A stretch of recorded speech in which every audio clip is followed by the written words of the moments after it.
Welcome. I bid you welcome to Monday Night Metal. Live coming at you from my music corner of the world. Johnny Metal is your host. Look who I got with me tonight. We got Dan Chatron from Off the Charts. How you doing, my friend? Good, you? Good. All right. Thanks for the invite. Absolutely. We got Metal Roger. What's happening, brother? Just trying to finish a wrestling match. Oh, okay. Well, you go do that because I'm gonna do a little. I'm gonna be doing a little talking and yakking and stuff like that before we kind of get into. I actually wound up having like a little thing I'm gonna throw out to you guys, and to anybody else, if you see the link in the live chat and you want to join in, hey, the more the merrier, right? So, first thing I want to do is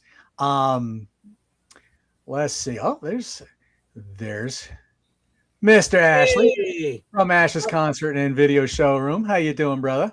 Good, mate. How are you? Good to see you, mate. Good to see you. I know him. All right. So, first thing I want to do. So the first thing I want to start off with is, well, first, actually, let me start off with another thing. So last week I kind of showed off a fun little one of a kind kind of shirt, and this I actually have another one on that I'm going to have to do some tweaking with. But so let's show this off. Let's just make me. Whoops, not that way.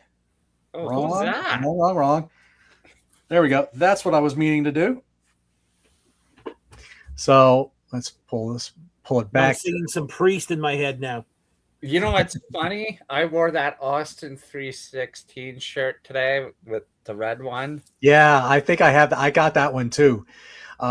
It's something with Bloodstone on the back. But that was the name of the band that a buddy of mine, Dave, came up with, and that was what we were going to call ourselves. We were going to call ourselves Bloodstone, and it kind of stuck with me. And I had like a really makeshift logo done for a little bit that it was kind of fun. And then I was like, I really want to do something fun with this thing, and so I took it into ChatGPT, and then it gave me this, which I thought really looked pretty brutal.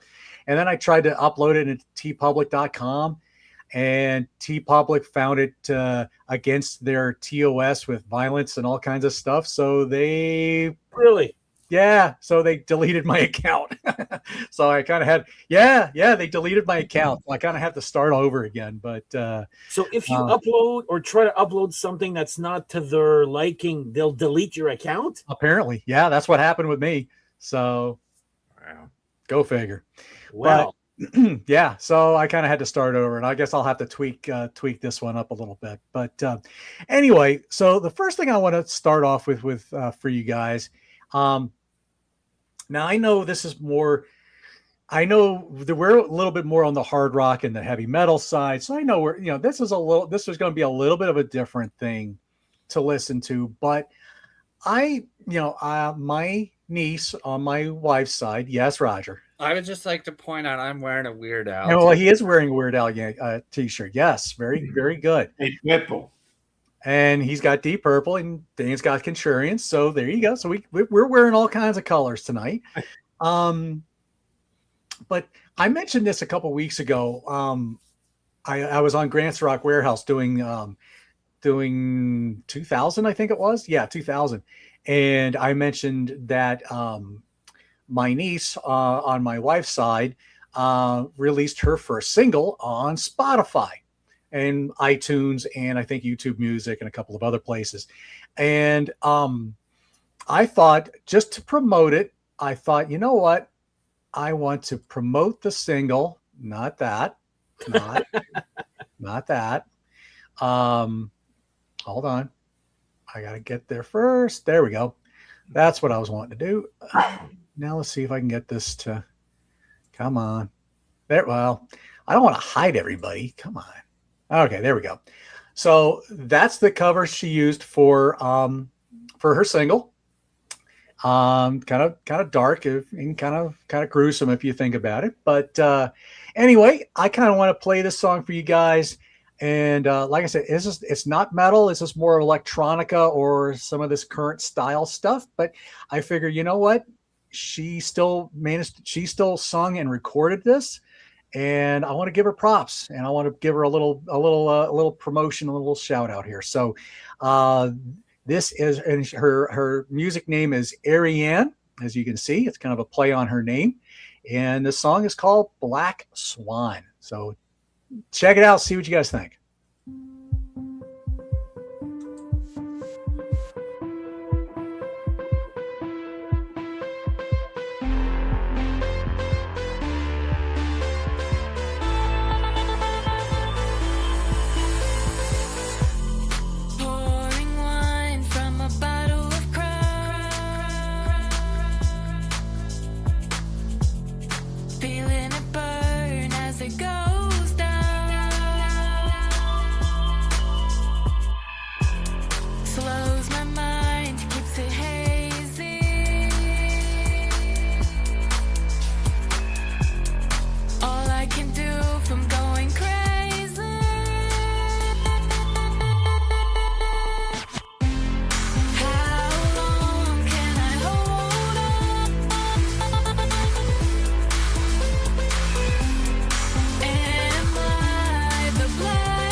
Just to make a deal.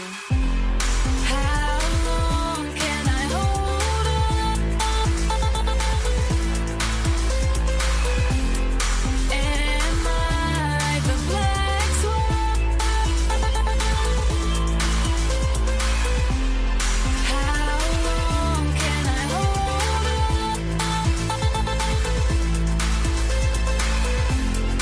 Am I the black swan?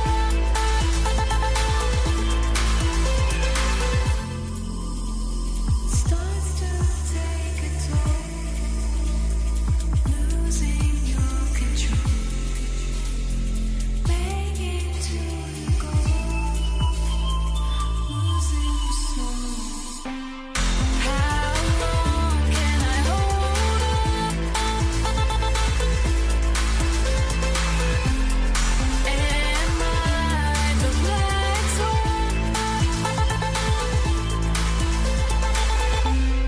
How long can I hold on? Am I the black swan?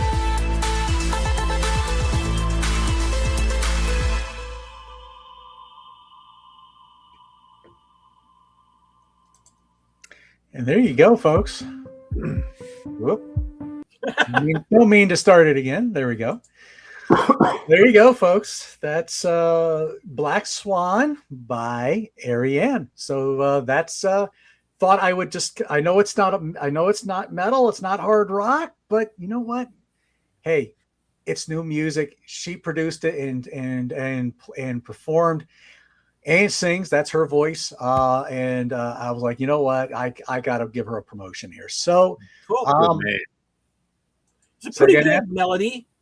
I did like it there. The how do you say that? I don't know what you call it there. Da, da, da, da, da, da, da, da, da, that whatever that reverb. I Yeah. would say maybe a little bit overused because I how I like that's because I like stuff like that when it's you hear it once or twice and you're like, oh, that was cool. When it gets used too much, I tend to it distracts me. But apart from that, I think the song is actually pretty good there.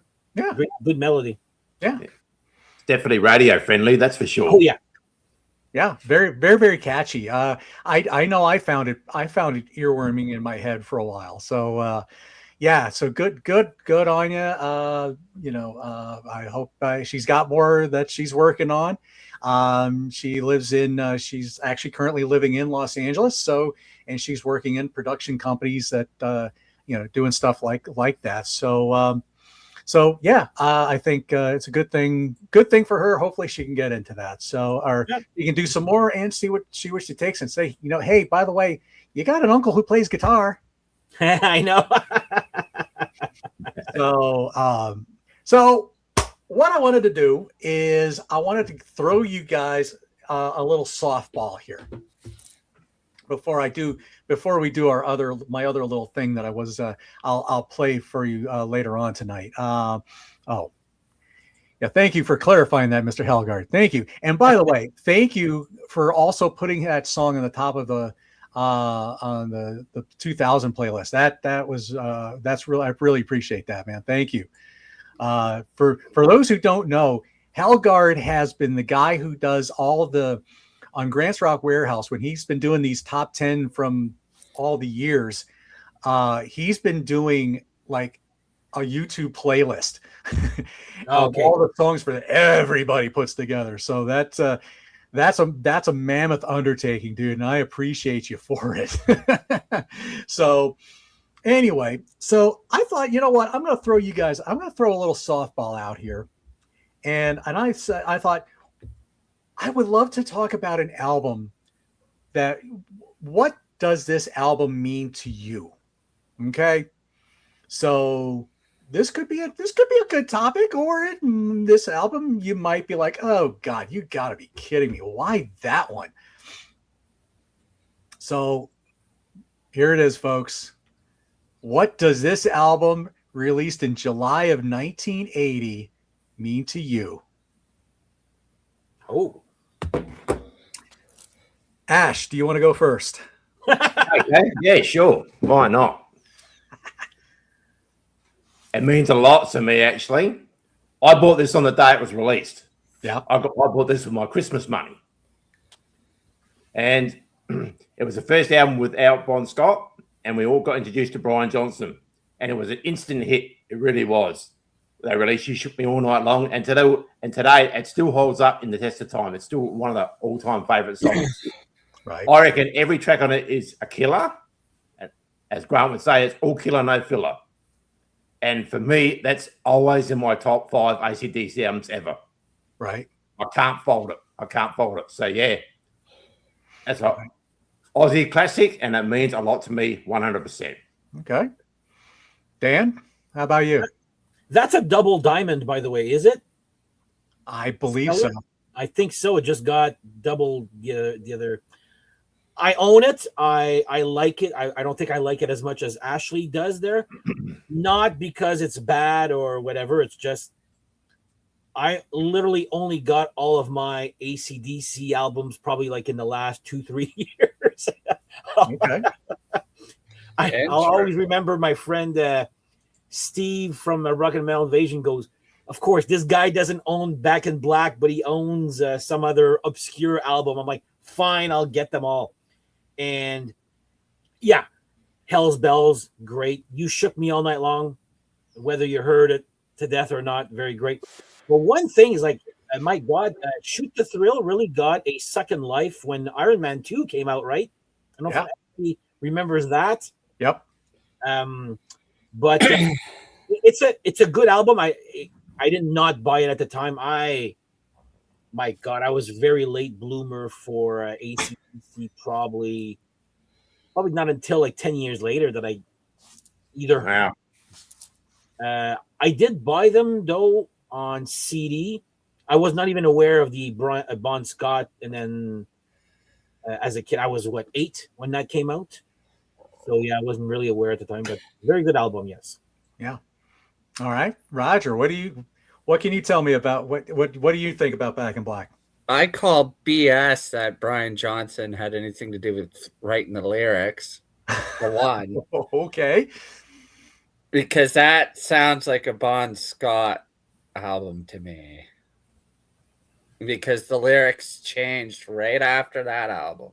So maybe I'm cuckoo. But let's just say AC/DC is still on my bucket list, and I love that album. And when Shoot to Thrill comes on the radio, Liz gets very mad because I try to sing like this. She doesn't like that. No. But that was one of the first AC/DC albums I think I listened to. They used to play Shook Me all night long at the preteen dances I used to go to. Figure that out. Well, at least it's better than the music they play these days, I'm sure. Right. Weird crap. Question, though, for you guys. You Shook Me All Night Long. Was it released as a single at that time or a video? Because I know there's a video for it much later, like from the Who Made Who, I think. Is that possible? Right. Yeah, because it has Simon Wright on. It has Simon Wright on drums, and he didn't play on the original. Yeah. Okay. So it's just that there's two videos for it, or what? Yeah, correct. It got released as a single when the album came out, and then it got re-released. I think about 87, I reckon it was, and they done a whole new film clip and had girls on exercise bikes and stuff like that. Yeah. So yeah, they re-released it. Okay, yeah. So okay, that's good. That part I was a little confused. I'm like, wait a minute. Yeah. Yeah, the only video, I mean, the videos I remember is they had Hell's Bells, they had Back in Black, and which were just basically just live, stage performances, really. Yeah, very grainy and dark. Yeah, very grainy, dark arena kind of stuff. But I wanted to come out to Hell's Bells at my wedding, but okay. Well, and I wanted Liz to go. Don't pause like that. I wanted Liz to walk down the aisle to Highway to Hell, but she said, "Are you insane?" Oh me, well, that would definitely have been an interesting wedding. I'll say that. But for me, man, I'll tell you, I think about Back in Black, and I would have been about. I didn't get it when it first came out. I think it was like about it was probably about 81 when I started really getting to hear AC/DC a little bit more. And by that point, the radio stations were playing a little bit of everything. I mean, you heard Dirty Deeds, you heard Highway to Hell, you heard the Back in Black stuff. And so it was like, it was like that trifecta of albums were the ones I had to get right away. I got Dirty Deeds, I got Back in Black, I got Highway to Hell, and I just fell in love with all three of those albums. I would eventually get High Voltage, and I got sprinkled in, and then For Those About to Rock, We Salute You. When that came out, I got that, and then after that, I kind of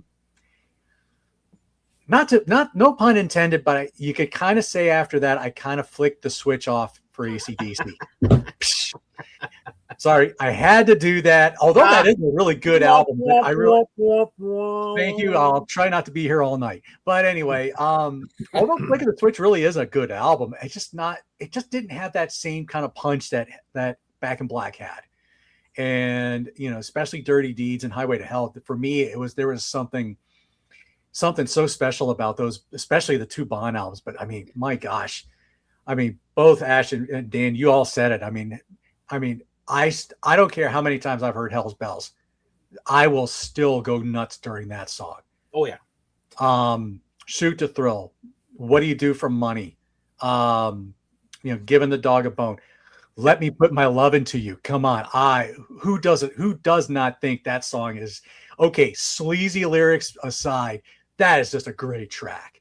Absolute burnt. Great track. Back in Black again. What? Okay, maybe I've heard it 100,000 times. I still get into it. Shook Me All Night Long. Great track. Shake a Leg. Have a Drink on Me. Rock and Roll Ain't Noise Pollution. That might be about the only song I'm like, a little on the fence I do like a lot. But I mean, it's not that bad. It's not a bad song. It's just sometimes that's the only one I might be a little on the fence with. But I think I think the album's great. The whole album's just fantastic. So I don't know this. So this could be another type of show topic. I might just keep picking random.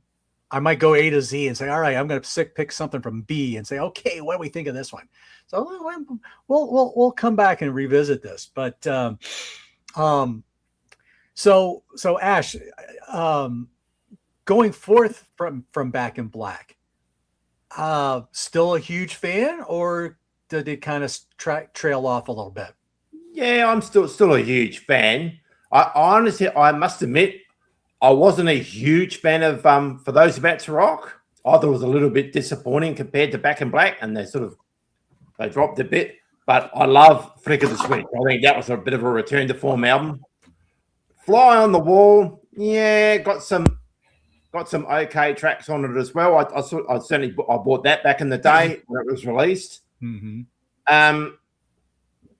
But yeah, I find some of the more recent ones, like I find Rock or Bust, to me, it's a bit long and it's a bit, a couple of good tracks here and there, but it's not too bad. I'm trying to think, what's another album they've done? Stiff Upper Lip's not too bad. To me, there's a couple of fillers on that. So, but don't forget they're aging too, guys. So you're going to get that as well. What did you think of Power Up? Sorry? What did you think of Power Up? The last album they did. Yeah, not too bad. Yeah, I must admit, not too bad. I bought that on day of release as well. Mm-hmm. I bought 6 AC/DC albums when they came out. So Right. I bought Razor's Edge when it came out. I bought Ball Breaker when it came out. I bought Stiff Upper Lip when it came out. I bought Fly on the Wall when it came out, Back in Black. And I also bought Blow Up Your Video when it came out as well. Right. And there's some good tracks on that as well. Yeah. Yeah, that one tends to get a lot of crap for some reason. Which one? Blow Up Your Video. Blow Up Your Video. Okay, yeah. But so Ash, what would you say if you had to pick a favorite Bond era album? What would you say? Let There Be Rock. Yeah. Look, I'm Ladano. Oh, look at that.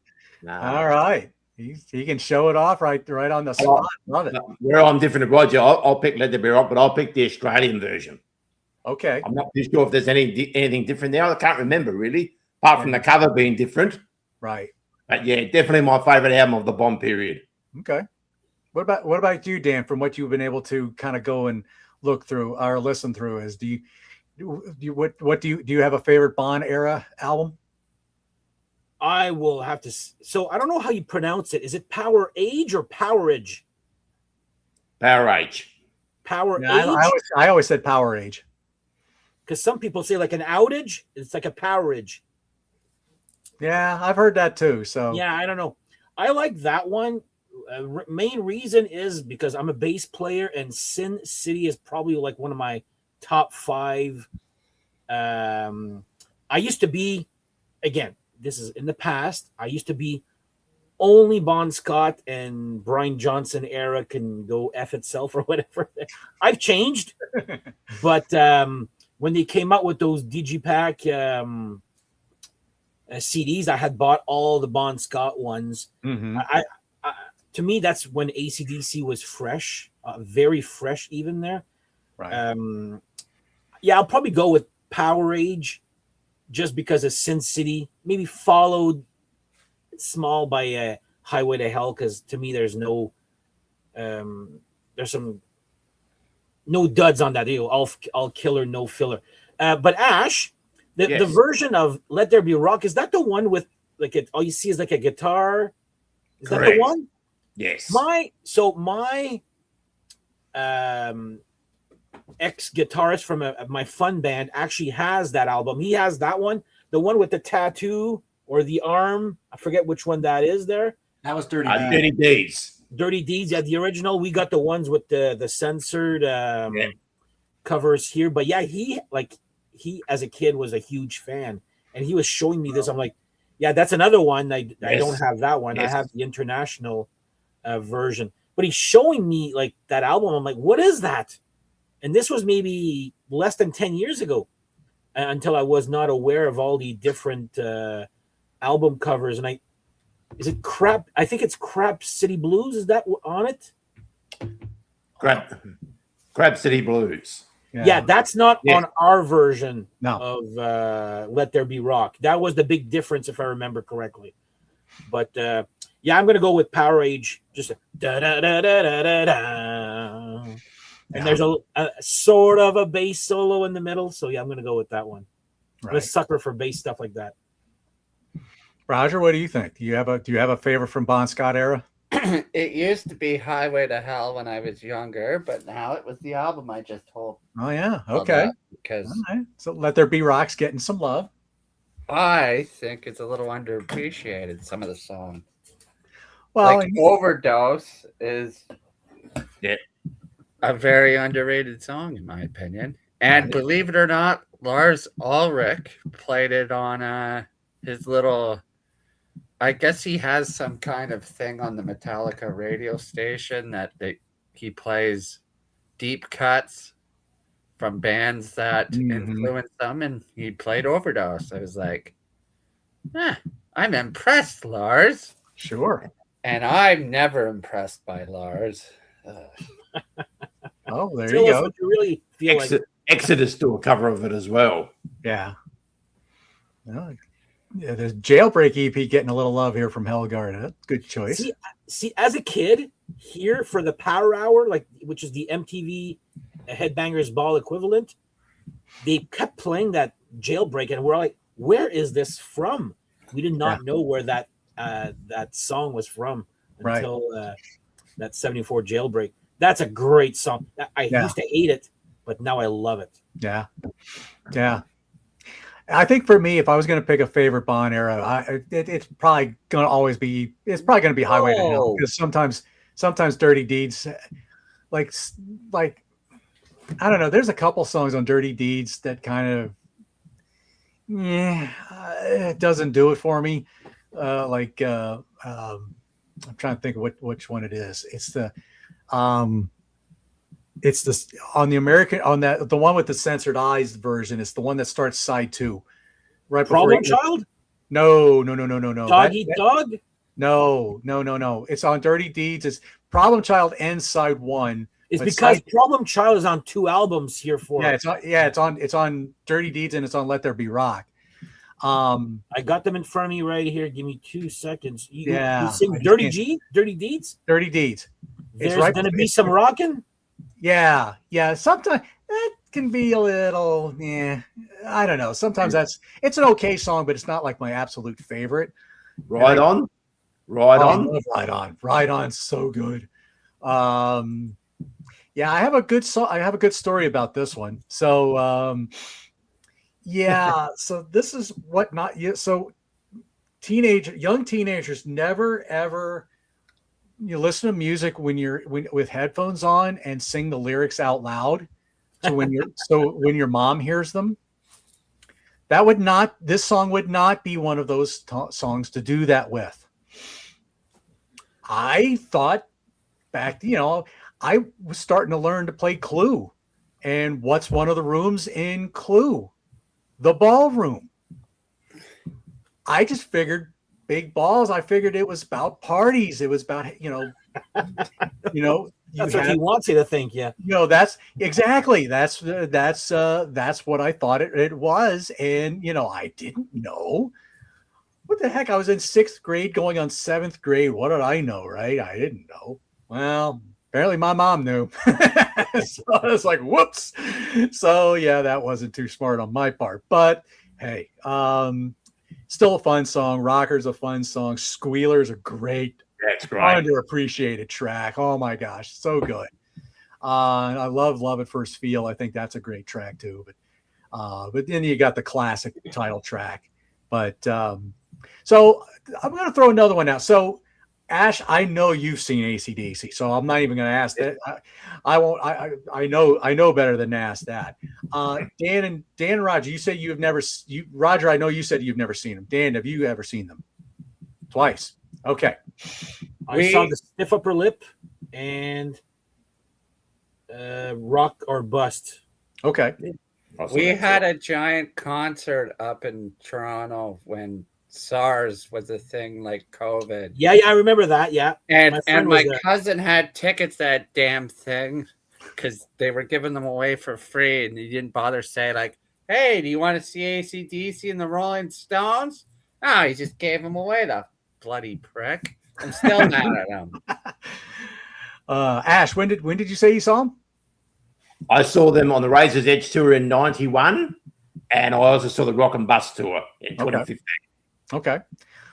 Okay. So here's gonna be my question here. Do we like Brian Johnson singing Bon Scott songs? I've come used to it. Yes. Okay. But on a serious note, though, Brian Johnson had no choice. They had to do that as being a part of a band. I mean, he's coming. Sure. brought him in. And when you go to a concert, a lot of fans want to hear the hits, so he had to do them.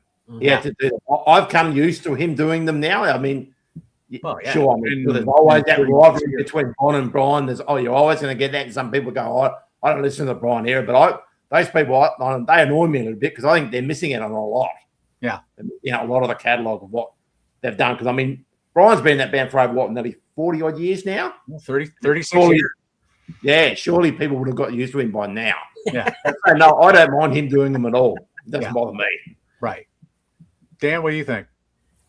I honestly never even, I guess it hasn't bugged me because it never dawned on me. Like that type of, like even the Dickinson and Diano never bugged me, or Hagar, Roth, that never bugged me. It bugs a lot of people apparently, but I never cared for it. Whether he did it good or not, there to me it was just AC/DC. Right. But again, you have to remember, I did not know about the Bon Scott thing before. I was like, oh, there was another singer before. Like, I was a very naive. I knew all the album covers. I just didn't know how they sounded like, or Right. So, but yeah, it doesn't bug me at all. Okay. There was even a singer before Bon Scott. That's What's true. that? You had Dave Evans in the band originally. Evans, right. Yeah. Yes. Well, if I didn't know who Bon Scott was, I sure didn't know who Evans was. Right? I don't think anyone knows who Dave Evans. I heard of it, yeah. Because there was a rumor, or somebody wanted to, when Brian Johnson couldn't do AC/DC anymore, when he got Axl Rose, some people go, well, why don't you get Evans to go and sing for you guys? There's still a bit of bad blood between the band and him, though, unfortunately. Oh, yeah? Yeah. I wasn't a big fan of them getting Axl Rose in the band. I honestly have to admit that. And that didn't sit well with me. I was going to say that's the craziest thing about this bloody timeline is Axl Rose singing for AC/DC. Yeah. Okay, so here's my contrarian thought about this. I thought he did I would much rather listen to him sing Bond songs than I would Brian Johnson. I liked how Axl took on Bond's songs. Brian's it is not much different than what he does for Guns N' Roses, but I don't know. I liked Axl's take on Bon Scott's songs. That was just me personally. Do I like Axl personally? No, not really. But I was impressed with how he handled himself during that tour. But yeah, I could see where that would be kind of weird. But I think we're all that's we're all glad it was temporary, right? Yeah. Yeah. That's the weird thing about AC/DC. There's a lot of unknown stuff. Roger mentioned about how, the urban legend that, they were really singing Bond's lyrics for Back in Black, for example, and stuff like that. There's always all these crazy urban legends that the album feels like a Bon Scott album, but with Brian Johnson singing. I've heard all those kind of stories. I definitely don't think that's an urban legend. Somebody wrote a book and it was on Jericho's podcast and was talking about that. So I think I watched that episode actually. My gym mentor had a big rant about that because he loved AC/DC. Right. And he was like, who do you prefer, Bon Scott or Brian Johnson? And I said, Bon Scott. And he said, right answer. But anyway, so all right, so let's go another little round of question here. Ash, favorite AC/DC song? Boom, go. Man, where do you start? Where do you start? Let There Be Rock. Okay. Dan? Da da da da da da da. Sin City. Okay. Roger? Well, I'm probably going there. Highway to Hell. I'm kidding. I'm not going there. Anyway, I hope not. It used to be so during the DDP yoga days, I used to play A Long Way to the Top before every workout. Just to remind myself it's a long way. Yeah. That's But now I think it's Highway to Hell, just Yeah. because of that scream at the end you that my know wife hates. as much as I love the Bond era, nothing gets nothing gets me going more than Hell's Bells. I probably will always love Hell's Bells the most. But if I had to pick a second, boy, yeah, boy, if I had to pick a second one, man, that would be something. I would probably go something maybe a little deeper. Um, Boy, I almost might say like touch too much or I love that one. girls got rhythm. I was almost going to put that one as a second choice, John. Touch too much. That is good. God. Oh man. I mean, there's so many. I mean, it's a long way to the top. If you want to rock and roll, it's also great. And I really think it's that was a really classy move on Brian's end to say, hey, that's Bone's song. No, I can't do that. So that was his shining moment. No, there's no. So I think that was a very classy move of Brian to say, no, I couldn't sing that song. Did you just talk in an accent? I was trying to do a very bad Brian Johnson imitation. And you sounded like Ladano doing Australia. doing Peter Kerr. Yeah. Well, well, no, I'm not going to go there. But anyway, yeah. By the way, we want to give Mike Ladano some love. Hey, love you, brother. Hope the day's gotten better. I want to give our other brother Jake, not from State Farm, a little love as well. So anyway, yeah, Shoot to Thrill. Oh yeah. You imagine being in a stadium PA when that thing starts blasting. Man, what a track. But yeah, there's so many great tracks from Up to Back in Black. And I'm sure I've been wanting to go through the later catalog with Brian's, and I just haven't done it. I have them, and it's been on my bucket list of things to do, and one of these days I am going to do it. So I think Power Up is a really good album. I have them all, yeah. Yeah. I've got it had some really neat riffs in it. And you would never think you would say that about AC/DC. It was surprisingly very good. Power Up, yeah, a lot of good stuff there. But you can't go wrong with the meat and potatoes, Phil Rudd and Cliff Williams. I mean, come on. Nah. You talk about a solid foundation. They were it. Okay, maybe everybody picks on it because it's like, okay, it's AC/DC. Well, you're going to get what you get. You get what you pay for. You're going to get the same kind of. Who cares? That is one solid, back line there. That if there ever was one.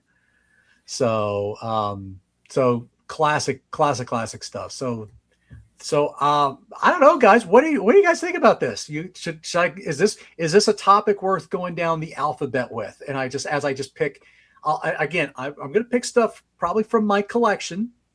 So it could be anything random. Hopefully it'll be something people will actually know. But again, a spur off the moment, no prep, just boom, go. And what do we think? Good. Should we go? Yeah, keep it up, mate. Yeah, I like these. I'll go down. Maybe I'll intersperse that with my top 10 list from the years, and I'll go back and forth with that or something. But so let me know what you guys. Sorry. So sometimes you need an episode like this. To keep people on their toes. Yeah. Pre-recorded, you can actually. It doesn't really say if that guy knows what he's talking about. Right. But these live things. Oh yeah. Yeah, because you never know. I don't know who knows what I'll pick for B, but that one might be another softball. But Backstreet Boys. Yeah, or Big Country maybe. That's right. But anyway, yes, that rhythm section is sorely overlooked, and it's really a shame that both. Cliff is retired now from touring, and unfortunately Phil's legal problems keeps him from being able to tour. But that reminds me of another band that decided to hire a hitman. Yeah. We've already discussed Twisted Sister. Yeah, we won't go there again. Oh, wait, hold on, time out. What? Twisted Sister did that? Well, they got Sebastian I Bach. was talking about As I Lay Dying. No, Oh. that's what I was thinking about too. As I lay Oh. dying there. Oh, well. Yeah, Yeah, the well, okay, singer- the Hitman thing. Okay, I get Singer that. got a hitman to go after his wife for some reason. I actually saw those guys in concert once, like I haven't 20 years ago. I saw him in I think it was 2005 with Killswitch Engage. That's actually when I saw them. Yeah. That's like funny. Oh yeah, the Doors. Yeah. Who remembers that? The Doors and Ian Ashbury. Oof. No, don't remember that. I vaguely remember it. Yeah, that was a mistake, I think. Doors in the 21st century, they were called. Yeah, that was. Oof. Yeah, so it was definitely different. Yeah. All right, so I want to play. I'm going to play another little thing. This is the thing I keep wanting to throw up here, and I'm going to just play this. I wish I had long. This is both Roger and I know this guy. This is our buddy ET playing guitar and singing. This is a song he's doing tentatively called Trump Key. So enjoy this little song here. Well, tonight he's sitting right there on the bridge. He's too much to take. These hardly need to break. These passing times cross the line. The most times that you can fake. These turkeys are made. Now the sound when you hit the blade. On the time never nobody chose to go away. Would have been picked upon you so lasting.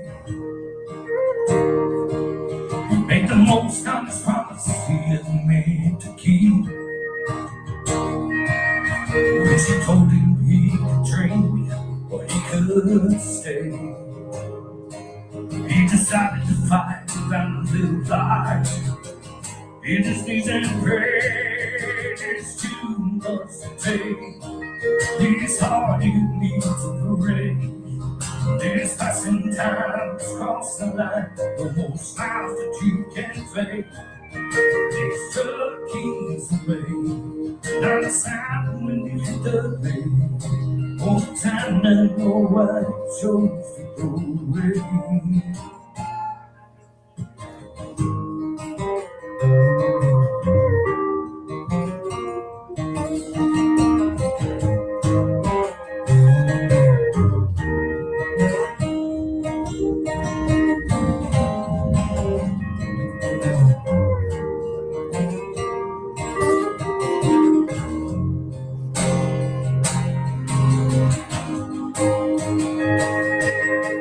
It's too much to take. There's all you need to break. These passing times cross the line. The most smiles that you can fake. These turkeys away.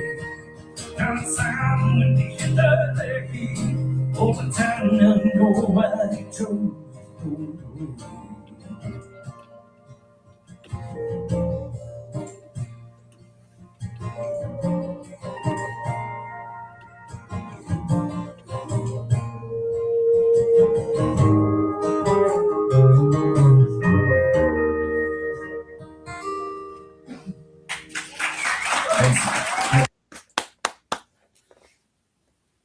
That's our buddy ET. You Yeah. know, that's actually the a little first place. time I actually ever listened to that, and most of the time I want to throw a brick at whatever's playing country music with that twang, but I really like his voice. Yeah.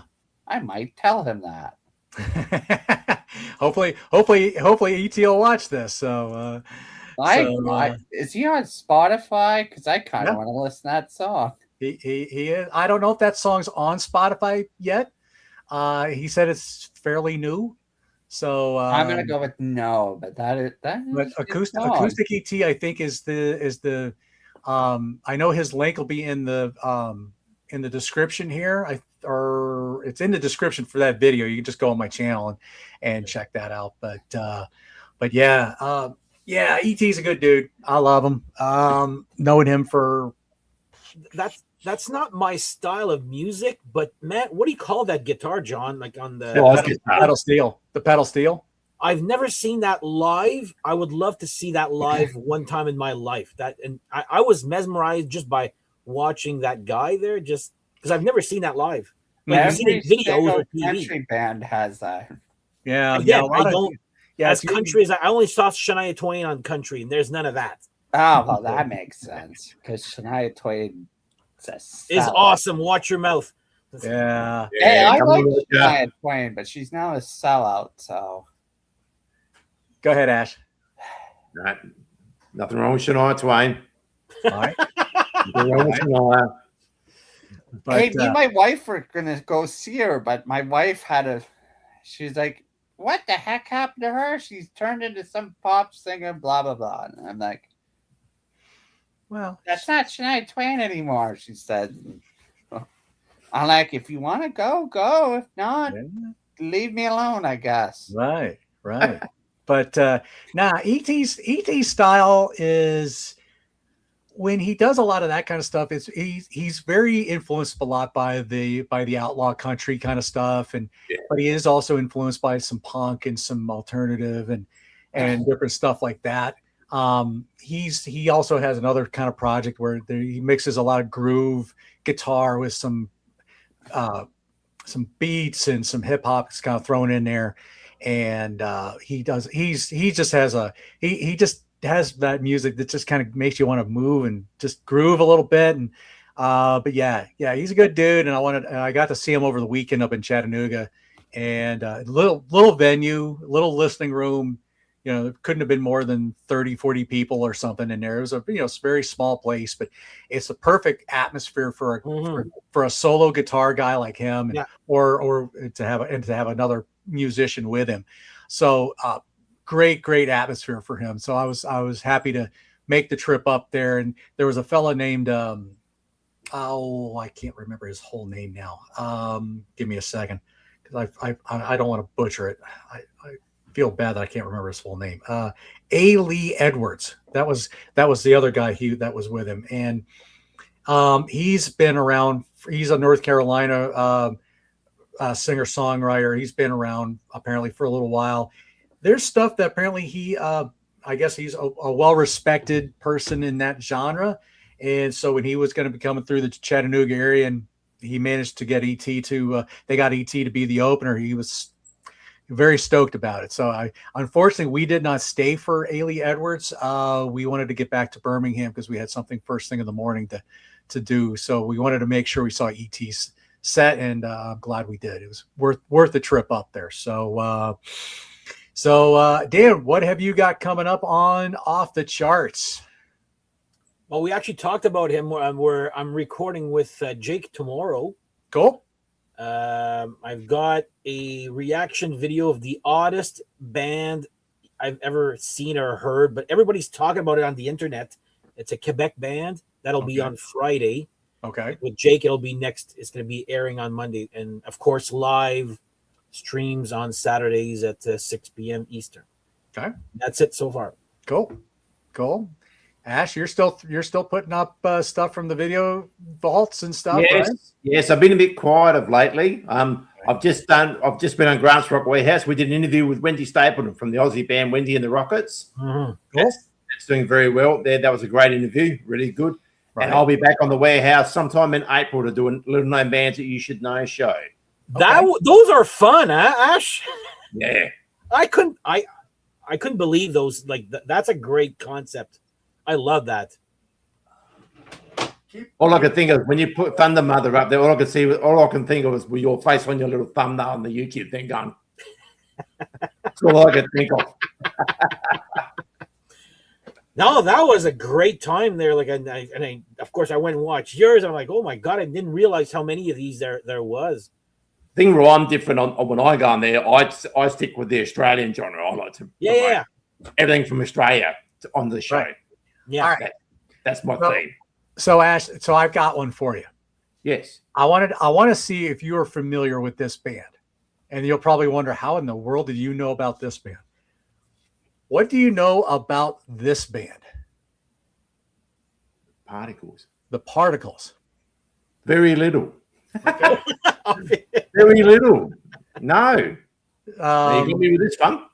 So this is a, as the sticker says here, the hype sticker, glorious 1979 to 84 recordings by Australian indie pop pioneers, The Particles, featuring their 3 7-inch EPs plus a raft of bonus tracks. So you get of course a vinyl, but then there was also a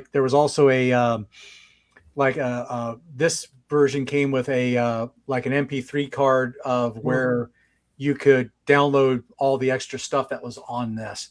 Let me see. Right. There's a little. Shame on you, Ash. You should know this. Sorry, guys. So let's see. So I'll read the first paragraph here. The Particles formed in Sydney in 1977 at the height of punk's first wave. Surviving through the mid-'80s, they were touted towards the end of their lifespan as Sydney's longest-running punk band. Stylistically, though, they were something quite different.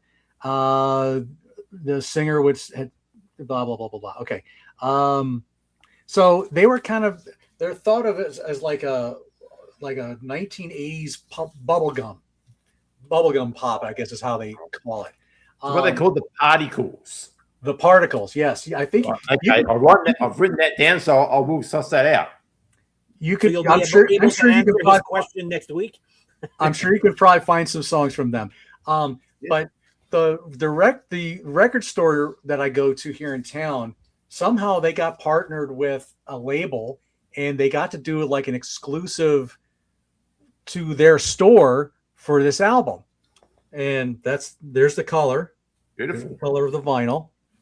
And so yeah, it's very. I don't think of it as like Sex Pistols punk. It definitely is a very bubblegum poppy kind of sound. I know Peter Kerr supposedly. I tried to send him a copy, so I still really don't know if he ever got it because he never talked to me about it. But but anyway, I think he did, and I think he definitely said a very quirky band. But no, but I can't really remember now. But I would be interested if you go on YouTube and look for some Particles. I'd be curious to see what you think of them. Will do.